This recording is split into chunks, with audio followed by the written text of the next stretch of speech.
Olá, aluna! Olá, aluno! Sejam bem-vindos à aula 3 de Formação Econômica Brasileira.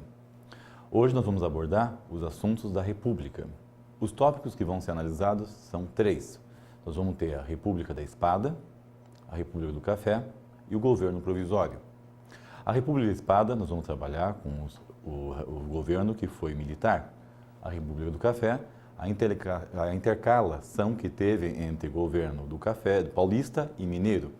E a questão do governo provisório, a questão do Getúlio Vargas, quando o Getúlio Vargas fica no governo até ser estabelecida a Constituição. Por que isso é importante? A relevância desses elementos para a história do Brasil é inquestionável. Motivo? O Brasil se formou de acordo com as suas instituições. E essas instituições foram construídas de acordo com o cenário econômico e o cenário político. Então, a formação econômica brasileira precisa ser analisada dentro desse contexto, dentro do contexto político, social e econômico. Somente assim você vai entender qual é a sua herança como cidadão desse país.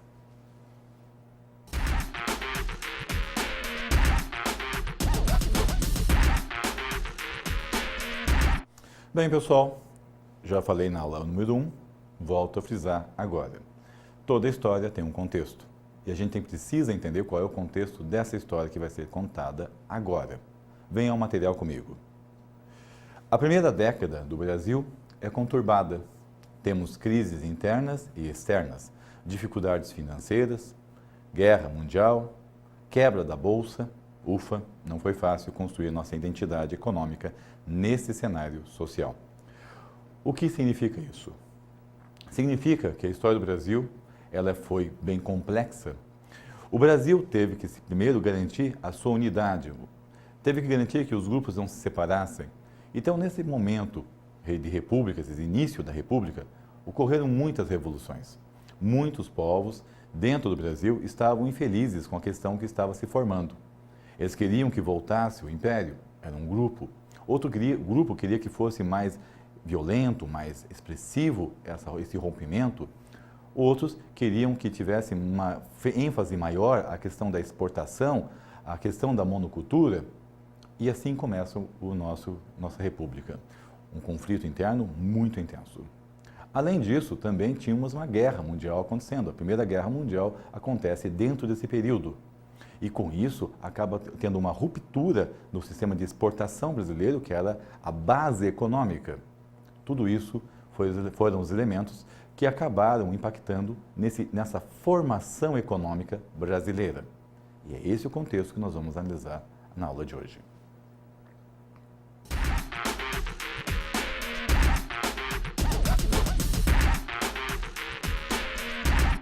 Bom, a primeira parte da nossa aula começa com a República da Espada. Venha comigo no material para a gente ver quais foram os principais eventos desse período.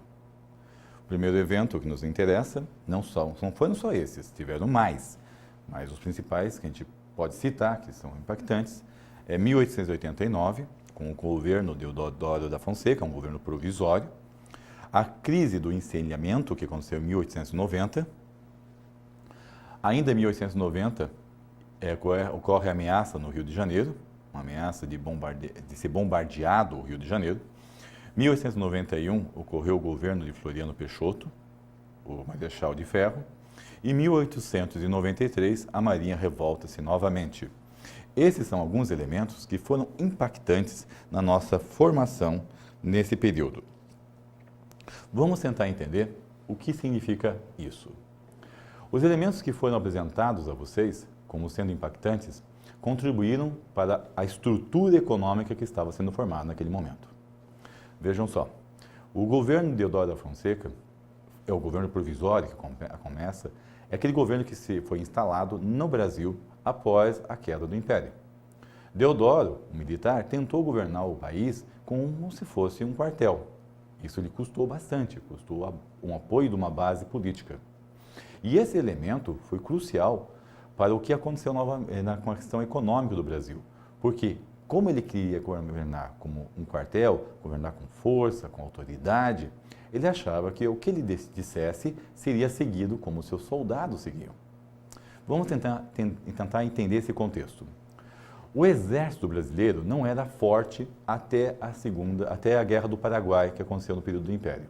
Quando eles foram para a Guerra do Paraguai, ocorreu um período muito superior de eventos de guerra do que estava sendo previsto. A guerra se alastrou por anos. Isso acabou criando um vínculo muito forte entre os líderes militares e seus subordinados. Essa ligação forte, eles estavam acostumados nessa época. Então, quando um general falava, eles estavam acostumados que os seus comandados obedecessem cegamente, por causa desse vínculo que tinha sido criado. Quando ele assume o governo, ele acreditava que esse vínculo ainda existiria com a questão do cidadão, com a questão das bases políticas. E não aconteceu. Venha o material para você entender o que foi o governo Deodoro. O governo Deodoro da Fonseca acabou acontecendo o seguinte. Ele fez a República sem a ciência do povo. Quando o povo viu a República sendo realizada, acharam que era um desfile militar, ninguém estava se tocando o que estava acontecendo. Ele teve apoio de alguns fazendeiros do café e da classe média de intelectuais. Então, esse era o grupo que estava na frente da questão da República. E é assim que Deodoro recebe o governo. Fonseca tentou conduzir o Brasil como general, como já disse, o que lhe custou o governo porque faltou a base. No governo de Deodoro, iniciou-se uma crise que incomodaria os 3 próximos presidentes, a crise do encilhamento, como disse lá nos tópicos. O que era a crise do encilhamento? A crise do encilhamento foi uma tentativa que nós tivemos nesse período de fazer a evolução da nossa estrutura econômica, fomentar, desenvolver, incentivando a indústria. Rui Barbosa era o responsável por essa política no governo de Deodoro. Então ele resolveu ligar a máquina de fazer dinheiro, a máquina de fazer dinheiro do Brasil, e começou a emitir moeda para entregar à população, de modo que ela acabasse fazendo a construção de um parque industrial. Só que não existia um critério muito claro sobre como fazer isso. Então, pessoas oportunistas pegavam dinheiro com a promessa de montar uma indústria, ao invés disso, iam apostar em cavalos. Aí vem a palavra encilhamento, é que o dinheiro que era para ser usado no Brasil para a indústria foi utilizado para apostar em corridas de cavalo. Isso acabou gerando muita liquidez na economia e nós tivemos um período inflacionário. Então, nossa história de inflação vem de longa data. Da mesma forma que eu expliquei para vocês na aula passada que o latifúndio é uma herança que nós temos do período colonial, que a questão da discriminação é uma herança do período colonial, tudo isso tem a ver também dentro do encilhamento. A herança que nós temos da questão inflacionária já começa ali. O processo inflacionário foi uma coisa muito ruim, porque começou a comer o poder de consumo do povo. O dinheiro que o povo tinha em mãos começou a ser menor. Já mostra aí que a população começou a ficar descontente. Mais descontente ainda foi a base de apoio da República. Pense bem, eu falei que a República de Deodoro foi realizada com o apoio dos cafeicultores, pessoas que apoiavam e queriam uma proteção à exportação. Não era o foco deles a industrialização. Com esse contexto, a República começou a perder base de apoio. Deodoro ficou no governo provisório até 1890, 1891, quando teve as eleições, e daí ia ser escolhido o novo presidente da República. Deodoro resolveu competir e contra ele estava Prudêncio de Moraes, um cafeicultor paulista, o governador paulista. Deodoro não queria perder, então o exército pressionou o Congresso para que Deodoro fosse eleito presidente. Esse é o ponto interessante. Na aula passada eu falei para vocês que o imperador era mais republicano do que a própria república. Olha que interessante. O governador aceitava a imposição da mídia, o imperador aceitava a influência das elites, conversava com elas, se aproximava do povo, lutava contra a escravidão, tinha todo esse contexto. Agora, quando começa a república, temos uma pessoa que assume o poder e fala, eu quero ser eleito, e força o Congresso para tanto. O Congresso aceitou, temendo que se ele não fosse eleito, o Congresso seria fechado. Então ele é eleito. Só que uma coisa engraçada acontece, já começa em confusão a República.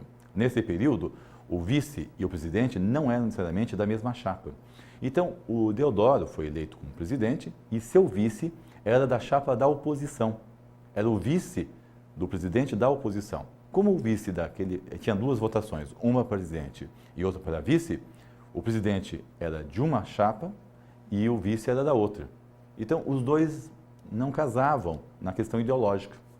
Deodoro começou então seu governo sem base. Sem base, tentou ser firme, enérgico, como é um general dentro do quartel. Ele não conseguia aprovar nada, porque não tinha sua base política. Ele se envaretou, falou, não é desse jeito que funciona, fechou o Congresso. Isso deu muita confusão. A confusão que deu é que a Marinha, as Forças Armadas brasileiras, não acordaram com essa situação de Deodoro e ameaçaram bombardear Rio de Janeiro. Isso mesmo. Rio de Janeiro teve uma ameaça de ser atacado militarmente pelo próprio Exército. Rio de Janeiro era a capital do país. Imagine a situação do empresário brasileiro numa situação dessa, onde o seu exército ameaça atacar a capital do país. É um cenário de instabilidade. Deodoro, temendo uma guerra civil, recuou e daí saiu da presidência. Quem assumiu o lugar foi o seu vice, o vice Marechal Floriano Peixoto. Segundo a Constituição que tinha sido montada, tinha sido aprovada, Marechal Floriano Peixoto era obrigado, já dado o fato que o Deodoro não tinha completado 2 anos de mandato, ele saiu já no primeiro ano, a convocar novas eleições. E assim, dava-se a entender que tudo voltaria a funcionar como deveria, seguindo uma Constituição construída com base na norte-americana.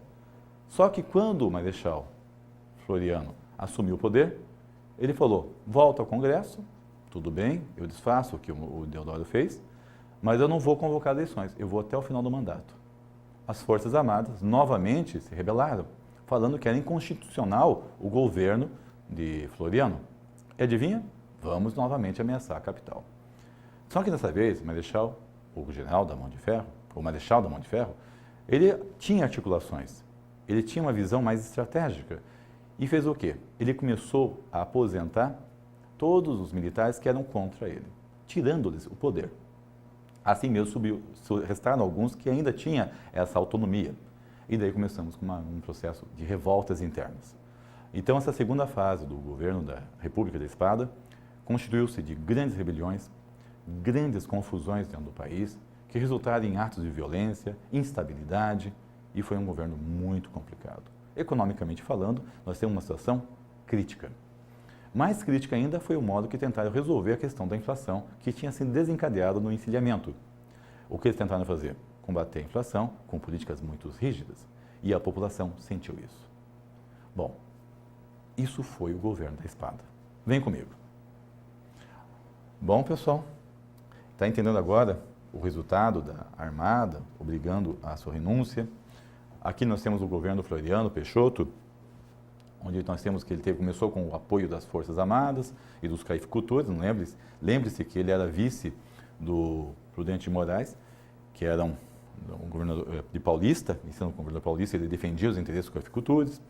Ele se recusa a convocar as eleições, trouxe a revolta na Marinha, não só na Marinha, mas de muitas partes do Brasil, e ele reprimiu tudo isso com muita força, por isso que é chamado Marechal de Ferro.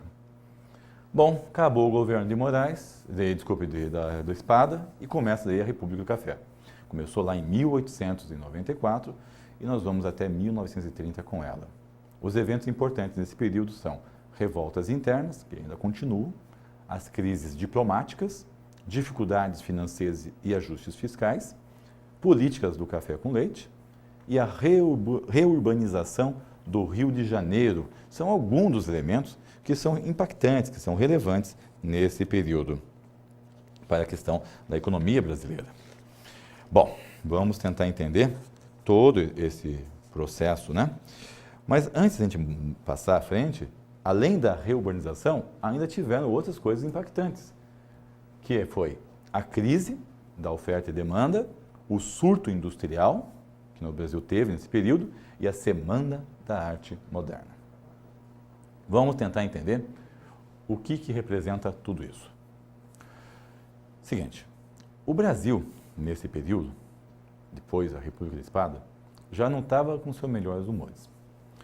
Começamos com uma população que estava se sentindo sufocada com uma inflação. Pessoas que estavam começando a sentir saudade lá do período do Império, onde acreditavam ter mais liberdade, porque os dois governos acabaram restringindo a liberdade de imprensa. Um povo agora que está preocupado para ver que rumos vão tomar as medidas políticas para combater aquela crise econômica, um cenário de instabilidade. Quando assume o governo Café Leite, não era ainda chamado assim, era só o governo do Prudente de Moraes, nós temos uma situação onde ele assume falando, tem que arrumar a casa. Mas antes de arrumar a casa, ele teve que se preocupar em acabar com aquelas revoltas que estavam acontecendo, tanto que ele é chamado governo pacificador. A preocupação dele foi manter a unidade do Brasil, manter a nação. Então ele teve que pacificar revoltas no sul e teve que conviver com revoltas no norte. E teve que envolver também com crises diplomáticas. Todas essas questões foram sendo negociadas e resolvidas no governo dele. Mas ele não conseguiu resolver a questão da inflação e do problema estrutural econômico do Brasil, que tinha começado lá com o encilhamento. Quando assume Campos Salles, ele, mais estrategista na questão política que os outros governos, resolveu ir até os bancos da Inglaterra e lá negociar a nossa dívida. Nós tínhamos uma dívida muito alta internacional. Então ele Campos Salles vai até a Inglaterra e fala, povo, beleza? É o seguinte, o Brasil deve, não nega, mas eu preciso uma ajuda para conseguir organizar isso. Foi o primeiro presidente da República que resolve ir lá conversar com o pessoal. Ele e o ministro da Economia naquela época vão lá e tentam negociar e conseguem. Então eles voltam ao Brasil com um acordo. A dívida foi renegociada, ampliado o seu prazo de pagamento e eles conseguindo voltar com mais dinheiro para o Brasil ainda. Bom, uma situação estava tranquila. Eles já tinham uma situação de dinheiro em caixa para começar a colocar a casa em dia. Mas ele sabia que ele precisava fazer medidas ortodoxas, muito tensas, que eram a questão de controlar o salário, reduzir gasto do governo, medidas que eram muito contra ao que defendia aquela base dele. Como é que ele conseguiria, então, o apoio do Congresso para colocar essas medidas em ação? Ele achou uma resposta. Vamos fazer uma barganha. A questão é a seguinte, o Congresso tem governo paulista e governo mineiro, que são a elite do Brasil nessa época. Ele chega, reúne o pessoal e fala, se vocês aprovarem o meu governo, eu vou indicar um governador, um presidente, um candidato à presidência mais tarde, do estado que não está no poder. Então veja, se está um paulista, o paulista indica um mineiro. Se é o mineiro indica um paulista na sucessão e assim por diante. O pessoal falou, tudo bem, mas como a gente vai garantir que essa indicação vai ser suficiente para que a gente venha ganhar? Daí ele falou, nós vamos conseguir manipular as eleições através dos currais eleitorais. Como funcionaria isso? Vem o material que eu vou te explicar. Bom, já entendemos que então nós tivemos um período da República onde nós vamos passar por 11 presidentes, isso só os empossados, tá? Um morreu antes de ser empossado e outro foi impedido de ser empossado com a Revolução de 30. E já falei para vocês que iniciou com conflitos, dentre outros problemas econômicos, frutos de políticas anteriores que não foram bem sucedidas na época da espada. As crises internacionais foram tratadas por meios diplomáticos. Como mostrei para vocês, nós temos agora uma atuação mais política dentro do governo, onde o presidente foi na Inglaterra conversar com a questão dos devedores, dos credores que eles tinham, ou seja, pessoas que tinham emprestado dinheiro para o Brasil e o Brasil tinha que devolver. Nós tínhamos também crises com países de fronteira, onde terras estavam sendo disputadas, onde o Barão do Rio Branco foi uma pessoa que foi muito importante negociando essas crises, evitando novos conflitos, como teve no Paraguai. E para retornar ao equilíbrio econômico, então, o presidente Salles teve que fazer políticas que não eram populares e só foram adotadas porque teve uma base, um apoio do Congresso. Políticas essas que envolviam queda salarial e aumento dos tributos, coisa que a população e os empresários não concordariam. Bom, para garantir esse apoio, surgiu a política café com leite, que eu acabei de explicar para vocês, que indicava um presidente paulista, indicava um mineiro para a sua sucessão, e o mineiro indicava um paulista. E assim acabou sendo necessário a questão dos currais eleitorais, que eram formados pelos coronéis. Talvez você esteja pensando agora, por que surgiu isso? Bom, os coronéis eram pessoas que tinham poder numa região. Eram fazendeiros que controlavam uma região. Eles tinham o apoio da população porque eles faziam uma questão de populismo. Eles cuidavam daquela população. Então, eles davam remédios para as pessoas que precisavam, eles davam emprego, o salário vinha do trabalho que tinham nas terras deles. Então, eram pessoas que tinham o apoio porque as pessoas acreditavam que eles eram a melhor resposta que eles teriam para a sua sociedade.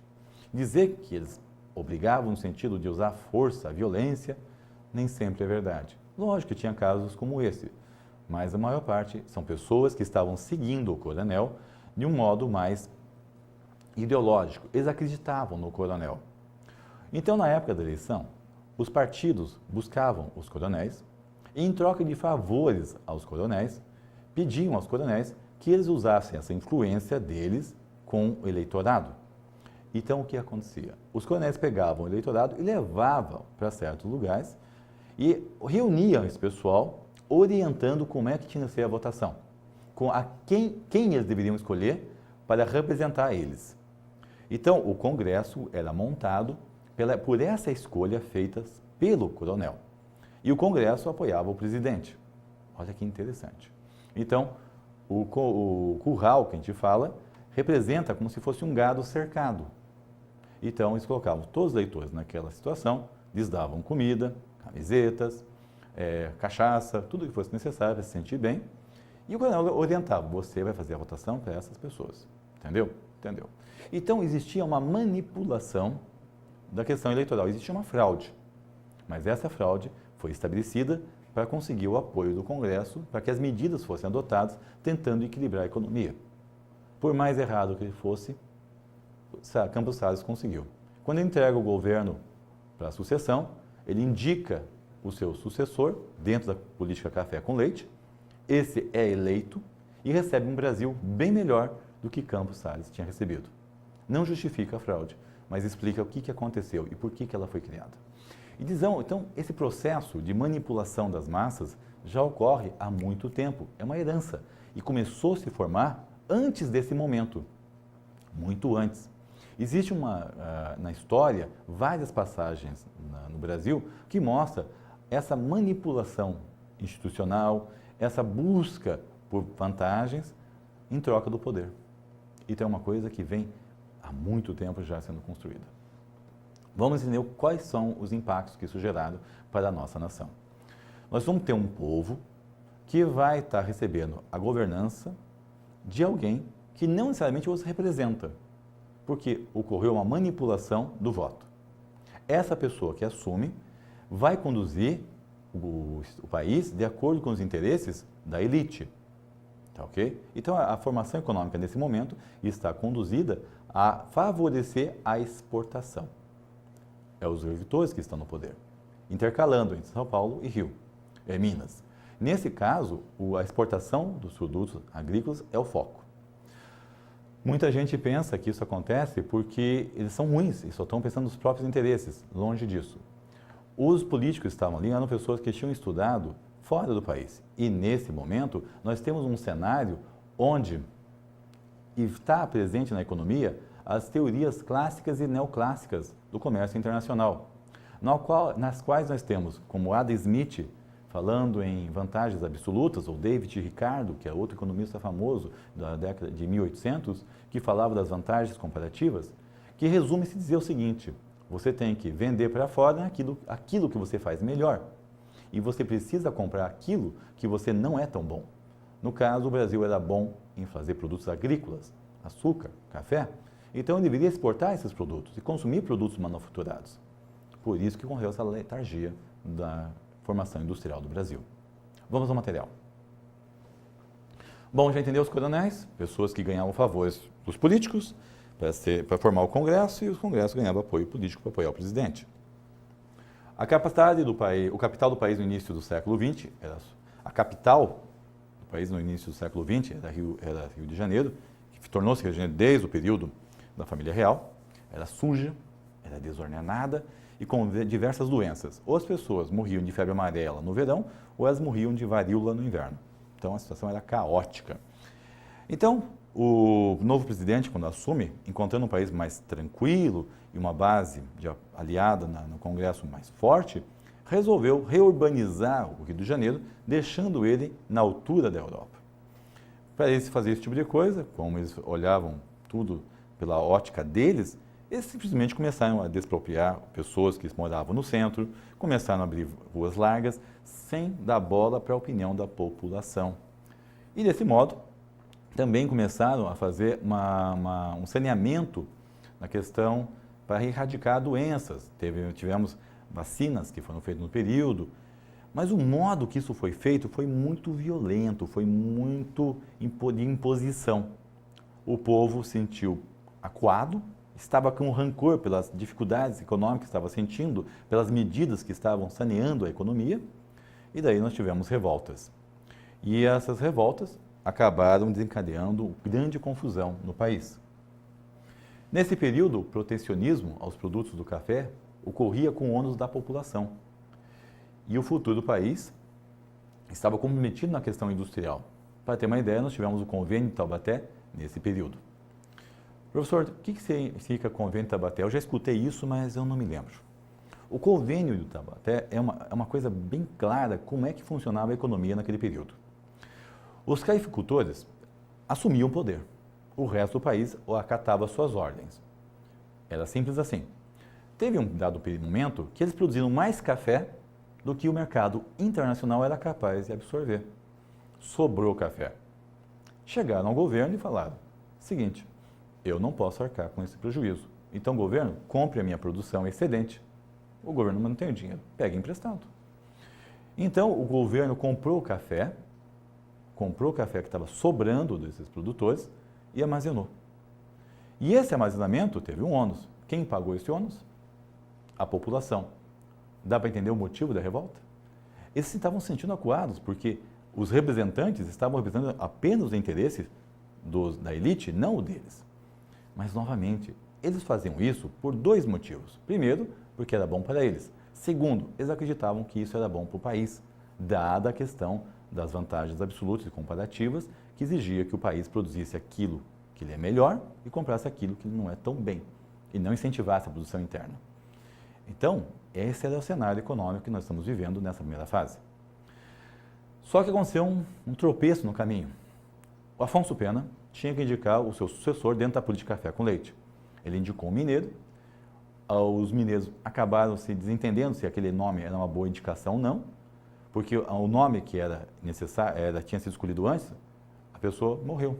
Então, o nome que ele indicou depois, que também era outro mineiro, os mineiros não gostaram. Então, veja, Afonso Pena estava no poder, indica um mineiro. O pessoal falou: esse cara é legal, vamos pegar e vamos dar apoio para ele. Ele morre. Daí o Afonso Pena indica outro. Daí os mineiros falam: não, esse aqui a gente não quer, esse mineiro a gente não quer.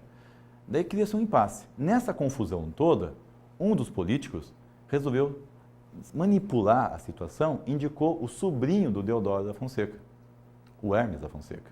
E daí vem um presidente que era gaúcho, estava fora daquele território.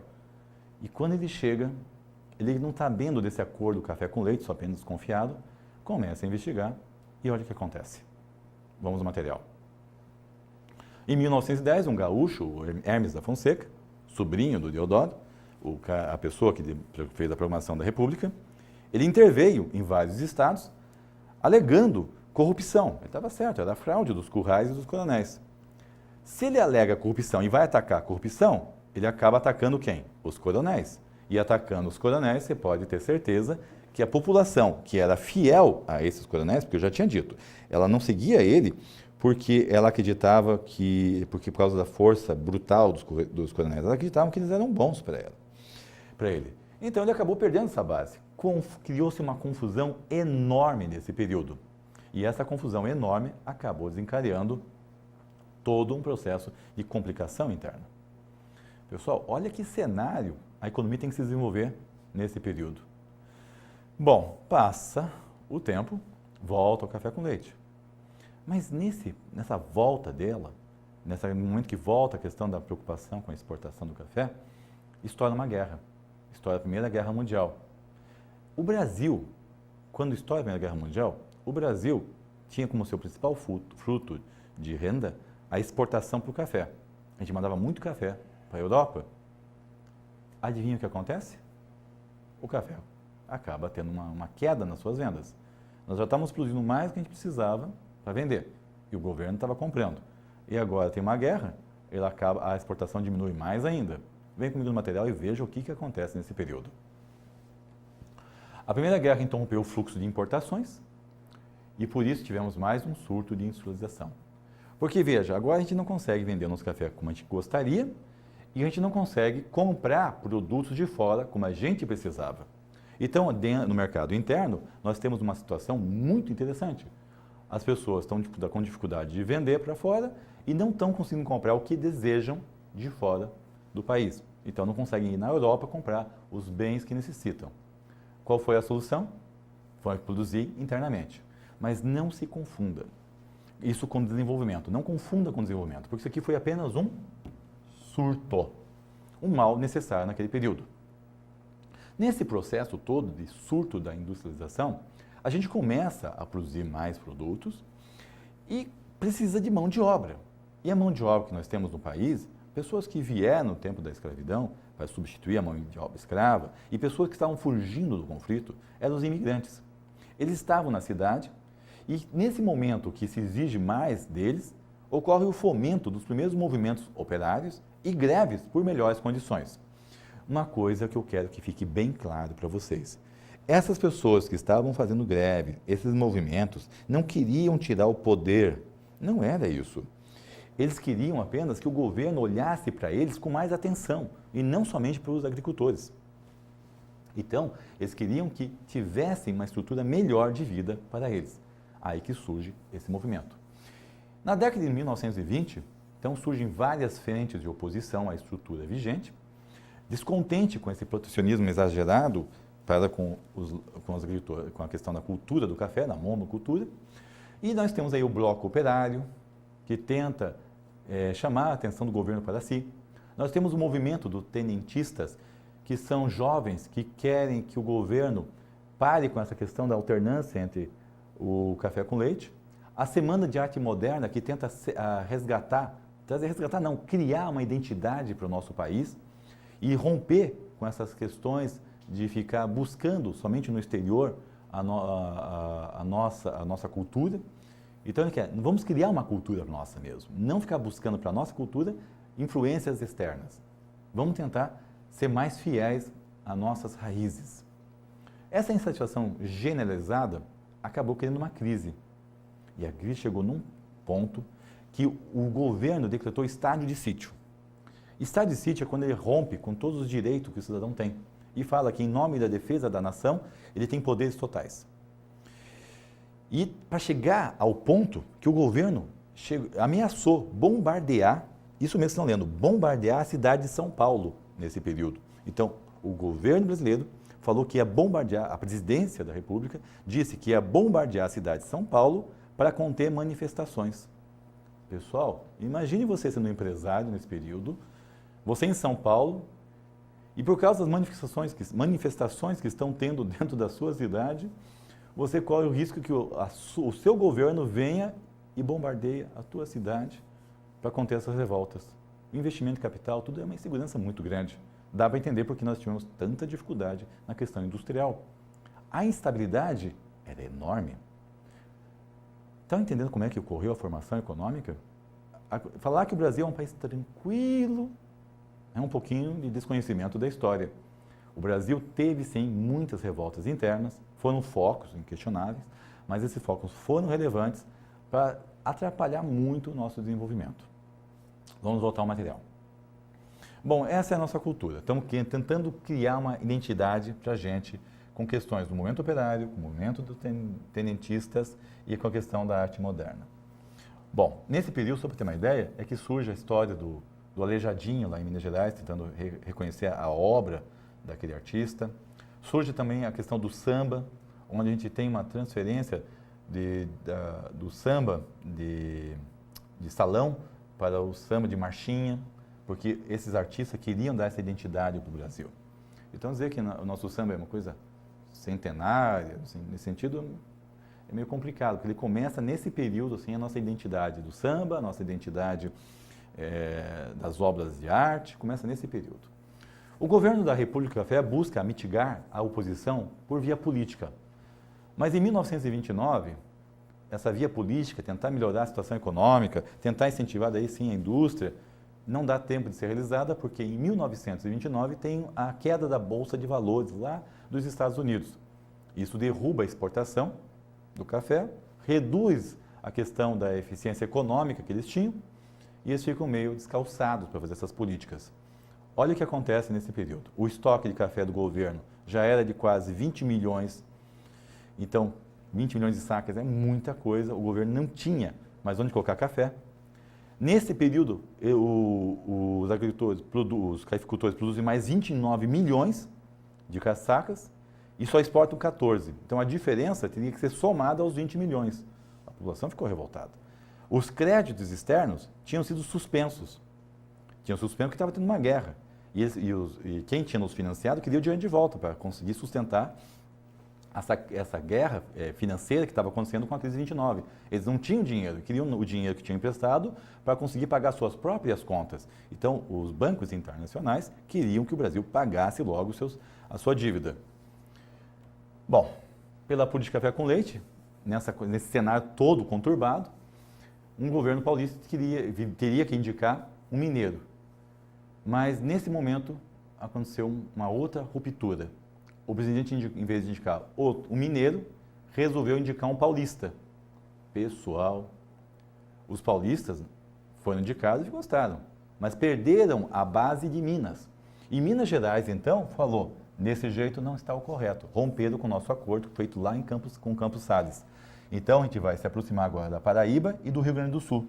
E montaram uma chapa de oposição, chamada Aliança Liberal. A Aliança Liberal, que tinha como presidente, como candidato à presidência, o Getúlio Vargas. Mas ele perdeu por causa daquela fraude dos Corrais, por causa do coronelismo que tinha naquele período. E essa fraude ficou muito explícita, porque o Getúlio tinha apoio de muita gente. Ele era a pessoa que, se não tivesse a fraude, seria eleito. Ele não deixou barato isso, nem ele nem seus aliados. E em 1930 veio, então, a questão da revolta, veio a questão do golpe de 30. O golpe de 30, então, representa esse movimento onde o café com leite foi terminado mediante um golpe, o golpe de 1930. Então, o governo de 1930 é o governo provisório de Getúlio Vargas, que ocorre de 30 a 34, e nesse momento nós temos o combate à crise econômica do café, mas não mais com protecionismo, não mais o governo se endividando, não mais o governo passando a mão na cabeça do cafeicultor. Nós temos um momento de proteção do Estado a outras culturas, eles começam a se preocupar com o cacau, com o mate, coisas que tinham sido deixadas de lado pelo governo da monocultura. E nós temos o fomento ao processo industrial, ou seja, agora o Brasil realmente vai investir na indústria. E também temos nossos primeiros direitos aos trabalhadores urbanos. E nós vamos ter uma revolta paulista, porque os paulistas não gostaram nada dessa situação. Tenta entender o seguinte. Nós temos um Brasil que foi se formando, criando essa identidade aos poucos, num período muito curto de tempo. Aos poucos, porém, num período muito curto de tempo. E nesse período muito curto de tempo, a gente acabou passando por um problema de manter o país unido, de troca de elite no poder, onde ficavam revezamento por questão de fraude. Tivemos um problema sério econômico. O nosso principal produto de exportação entrou em crise 2 vezes, uma por causa da guerra, outra por causa da quebra da Bolsa de Valores. O povo estava revoltado com essa situação, busca uma nova opção. A maioria queria Getúlio Vargas e a fraude do curral eleitoral não permite que ele seja eleito. Os aliados se unem, fazem uma revolta e tiram o governo do café com leite e esse golpe acaba colocando, então, Getúlio no poder. Getúlio assume e agora vai coordenar o Brasil dentro desses tópicos que eu acabei de falar para vocês. Vamos ver o primeiro deles. Vem comigo. No governo de Getúlio foi dissolvido o Congresso Nacional porque com um golpe não se reconhece a Constituição que estava presente e tampouco se reconhece o Congresso que está lá, porque todo mundo, na opinião deles, é corrupto. Então, Acabou o Congresso Nacional, acabou as Assembleias Legislativas, acabou as câmaras municipais e foi tudo desarticulado, o que antigamente era a velha estrutura de governo. Começa um governo totalmente do zero. O governo buscou, o novo governo provisório, buscou sanar a crise do café. Olha como eles fizeram. Em primeiro lugar, eles aumentaram os tributos de área cultivada. Então, quem resolvesse cultivar mais café, pagaria mais imposto. Eles queriam desestimular a produção de mais café do que já tinha. Então, quem quisesse produzir, pagaria mais imposto. Então, desestimulou a produção de novas sacas de café. E também aumentou o tributo à exportação. Então, quem quisesse exportar o que já tinha produzido vai pagar mais imposto, desestimulando mais ainda a questão da produção. O café que já estava pronto, que não tinha o que fazer com ele, já estava lá, o governo comprou, mas não comprou a preço de venda. Ele pagou preço de custo. Isso revoltou muitas pessoas. Pagou o preço de custo e queimou toda essa sacaria. Assim acabou a oferta. Imagine só, ele compra café a preço de custo, queima para controlar a oferta. E nessa vez, o povo não se sentiu coagido, sustentando os agricultores, porque eles tiveram que vender a preço de custo, portanto não tiveram lucro, e ainda estavam pagando tributos altíssimos para exportar e tributos altíssimos para cultivar. Getúlio buscou conciliar, então, os anseios do que apoiavam a revolta e das novas forças sociais que estavam aparecendo no Brasil. Então ele fez o quê?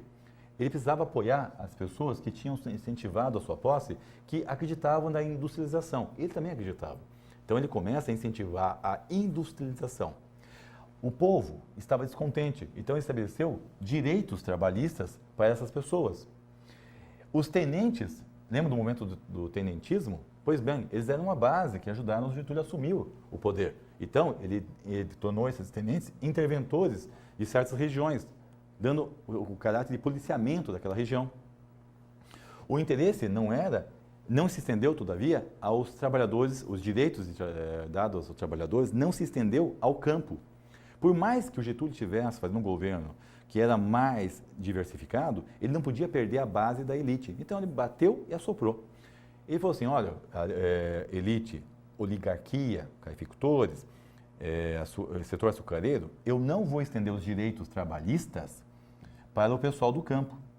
E desse jeito ele conseguiu mitigar o atrito que ele tinha com esse pessoal. Ele mais ou menos deixou todo mundo feliz. O governo passou a imagem do paizão, o governo que cuida de todo o processo, o interesse de todo mundo dentro da economia. Mas faltava uma clareza, parece que Getúlio não estava afim de largar o doce, ele não estava afim de sair do governo, do mesmo jeito que o Deodoro não queria sair do governo, do mesmo jeito que o Floriano não queria sair do governo, do mesmo jeito que o Café com Leite não queria sair do governo. Ele chegou lá e ficou. E o país começou a ficar achando meio esquisito isso. E isso acabou minando a base de apoio que ele tinha, desencadeou novos conflitos, e em 1934 surge uma nova Constituição. E essa nova Constituição realizou eleições indiretas a pedido de Getúlio. A primeira versão dessa Constituição era eleições diretas, mas ele deu um jeitinho lá e fez indiretas. Por quê? Porque o Getúlio queria vencer, ele não queria sair do governo. Só que agora ele não seria mais um presidente que veio de um golpe, ele seria um presidente com sustentação constitucional. Seria um presidente que teria sido eleito. Então, ninguém poderia falar que ele estava lá de maneira inadequada. Olha que interessante, né? Ele ficou mais no poder, sim, mas agora dentro da pauta constitucional, não por causa de um golpe. O interessante desse processo todo é que ele conseguiu fazer todo um contexto sem perder as bases. Ele atendeu os interesses de pessoas totalmente distintas. Um pessoal que queria industrialização, um pessoal que queria maior reconhecimento da força do trabalho dele, um pessoal que queria os interesses da exportação do produto agrícola, que era primordial, que era o café e o açúcar, e um pessoal que queria a proteção também de outras culturas que eles tinham, que o pessoal não dava muita bola. Ele conseguiu costurar tudo isso com maestria. Resultado, ele acabou sendo eleito presidente da República. Isso encerra essa primeira fase da República, que vai da espada, do café e do governo provisório. O que vem a partir de agora é uma república de Constituição.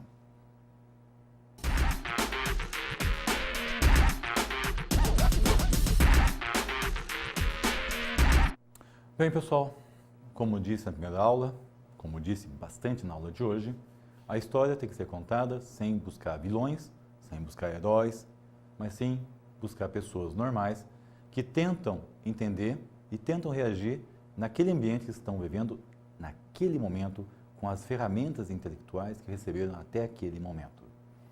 Então, tudo que a gente viu até agora é uma sucessão de decisões que foram tomadas, algumas de maneira mais estratégica, mais política, outras de maneira mais brutal, mais violenta, mas foram decisões que a pessoa tinha capacidade de tomar naquele momento. E não aconteceu só no Brasil isso aconteceu em vários lugares diferentes. Se você olhar a história da humanidade, tem pessoas que tentaram conquistar o poder pela força, pela espada, e tem gente que tentou conquistar o governo pelo apoio. Então, no Brasil não poderia ser diferente. Venha ao material comigo e entenda essa situação no nosso território. Ao analisarmos a história, precisamos entender o momento em que ela ocorre. Muitos dos líderes políticos que governaram o país eram instruídos por seus interesses próprios. Isso é inquestionável. A gente viu lá café com leite, viu a questão da espada, e também por paradigmas econômicos clássicos. Professor, de onde surgiu esse negócio agora? Paradigma econômico clássico. Você viu isso comigo na primeira aula, quando eu estava explicando para vocês sobre o que era o paradigma, um modo de olhar a economia, um modo de olhar a história. Segundo o paradigma clássico, nós temos uma questão do liberalismo. Liberalismo significa que não deveria existir barreira entre as nações e que o país deveria investir naquele produto que tinha maior vantagem. Eu expliquei isso durante a aula. E comprar aqueles que tinham menor vantagem, no caso, nossos produtos industrializados. E convenhamos, quem era mais industrializado que a Inglaterra nesse período? Ninguém, né? Porque nós tivemos a Revolução Industrial naquele país. Então, comprar coisas da Inglaterra, da França, era uma coisa inteligente, na opinião dessas pessoas. O Brasil precisava, então, vender café e comprar produtos manufaturados, não somente pelos interesses da elite, porque pela economia clássica e neoclássica, essa era a resposta certa. Todavia, no início do século XX, surgem novas correntes econômicas que vão colocar em xeque a teoria clássica e neoclássica. Depois da quebra de 29 da Bolsa de Valores, surge a teoria keynesiana, que é um economista, que fala que nós temos que ter um certo protecionismo no país, porque existe uma desigualdade da evolução entre os dois países. Portanto, a industrialização e o protecionismo passam a ter relevância econômica e política e surge um forte sentimento nacionalista. Bom, nesse sentido, o que nós estamos passando para vocês é que as decisões que foram tomadas para formar a economia nesse período não eram absurdas. Longe disso. Elas tinham um suporte econômico. Por quê? O suporte econômico é que antes eles seguiam a cartilha dos clássicos e neoclássicos. E depois de 30, surge essa teoria keynesiana, essa teoria mais densa, explicando que existiria a necessidade de um país mais imaturo, tecnologicamente, de proteger a sua indústria, incentivar o governo, incentivar a indústria para que ela pudesse crescer e um dia se tornar tão grande quanto aqueles países que estão fornecendo insumos para ela. Surge agora a intenção de fazer uma substituição das importações. Surge agora o interesse de tornar o país não mais apenas exportador de produtos primários e importador de produtos industrializados, mas agora aproveitar suas matérias-primas também para industrializar e desse jeito começar a exportar também esses produtos. Mas tudo isso surgiu agora, nesse novo contexto mundial, onde todo mundo começou a entender essa situação. Portanto, na prática, o que você tem que entender? Você tem que olhar a história, perceber quem é que estava no poder naquele momento, quem era o povo daquele momento, perceber que nem sempre as pessoas foram convencidas com violência, mas muitas vezes era por crença, e a partir disso foi construído tudo o que nós conhecemos hoje como o Brasil. Não é tão difícil, é?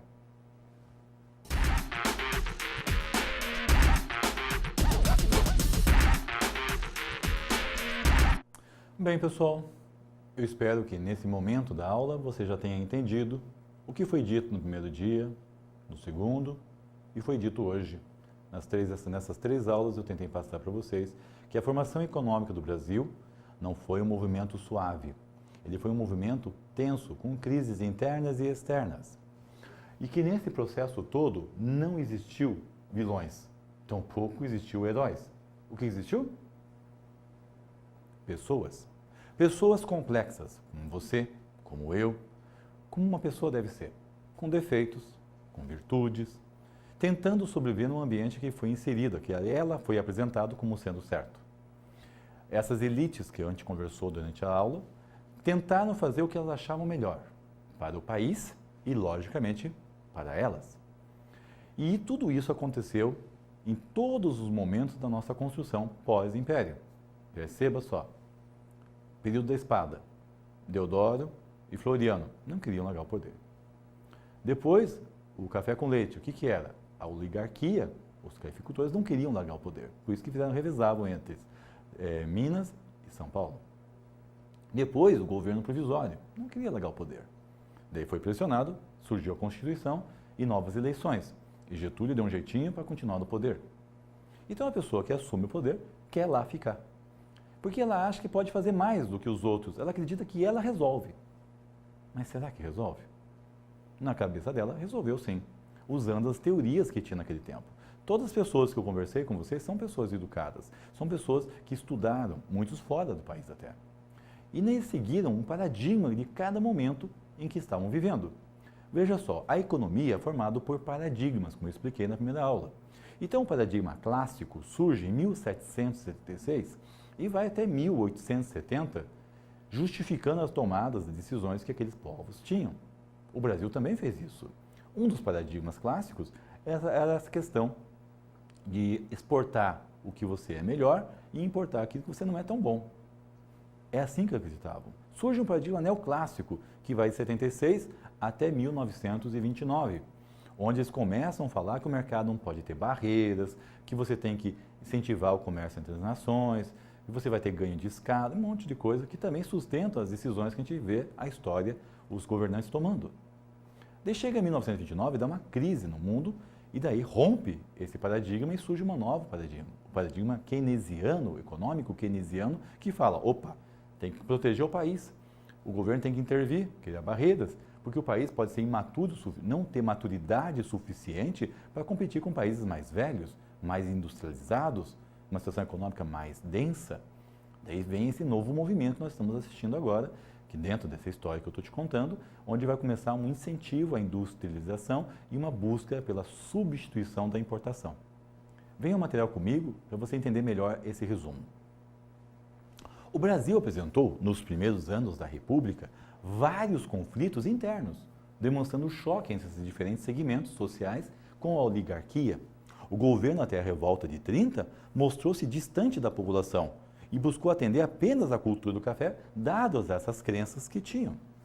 O governo provisório vem com uma resposta de imposição à forma de gestão da oligarquia e busca atender diferentes anseios, sem perder o controle do Estado. Todavia, sua forma de ditadura rompe a base de apoio e daí se restabelece a Constituição. Uma Constituição que teve uma manipulada do então presidente provisório para que ele pudesse se reeleger, se eleger dessa vez pela Constituição e assim continuar seu governo. E o nosso amigo lá ainda vai fazer muitas artimanhas para não deixar o governo. Mas isso a gente conversa na próxima aula.